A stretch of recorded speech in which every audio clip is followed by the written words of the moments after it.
ubu yabanasimbura abari kuzakoramaga Diocesan Missions Coordinator wa North Kigezi Diocese Reverend Edison Ampire yashaba abikiriza okureba ngo bakozesa okujaguza uko mwakogu okugira ngo base kugarukana kurungi na Ruhanga kandi beyongere gukora kurungi na n'imirimo iri kushemeza Ruhanga.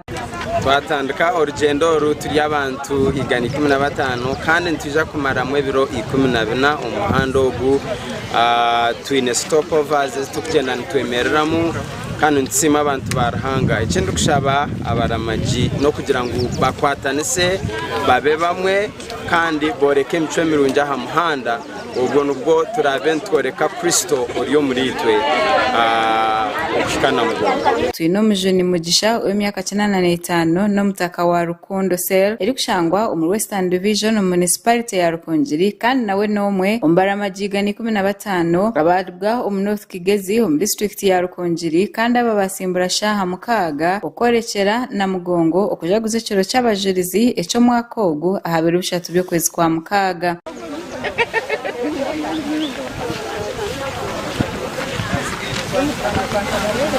Mugisha uriyo natambura mu rundi rwego wa 5 nagira ngo ayine bintu bingi ebyari kuyiha omukutambura abo kugira ngo nabayine okwikiriza kwinji. Ubu no mu rundi rwanje rwa 5 ndukuzana mugongo ndukuramanga tambura n'ibindi kama nkirize mu ndwara kama mperire mu matungo kama ngabirire mu sente kama amperire buri kimwe cyona ikikurana nyete. Ivas Kamsime omyaka nkaga na mushanju ondijo muramaji we yagira ngo naenda ngo Ruhanga abase kumukiza oburwire obwatwire nabo. Ndonda y'amagara geka yanjye yona n'abana banje n'umushija wanje n'uruganda rwene. Shabe Deriki omyaka 16 yagira ngo ariyo natambura kuzana mugongo habo kusima Ruhanga habo kugira ngo akamuyamba ku rugo mu Chome aho yabera amaziro mwaka gumwe atine masikogona ago kumurekura.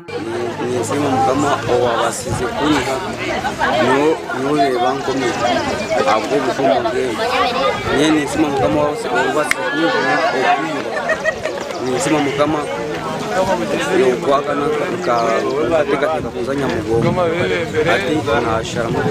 Reverend Ampire yagaruka yagira ngo abaramaja babine kwatanisiza hamwe umukutambura kwabo okwikahi bari kuza. Ikindi kushaba abaramaji no kugira ngo bakwatanise babe bamwe kandi boreke imico mirungi aha muhanda ubwo nubwo turaventworeka Kristo uriyo muri twe ukikana mugongo. Okutambura nikuza kutwarira abantu aba ebiro 14 okurujirira aha Reverend Ampire. Twatandika urugendo ruturi abantu igana 15 kandi ntija kumara mu biro 14 umuhanda ogu. Amakuru agagasha kwa Ronald Kabanza ahabwa Sky TV omuri Rukungiri.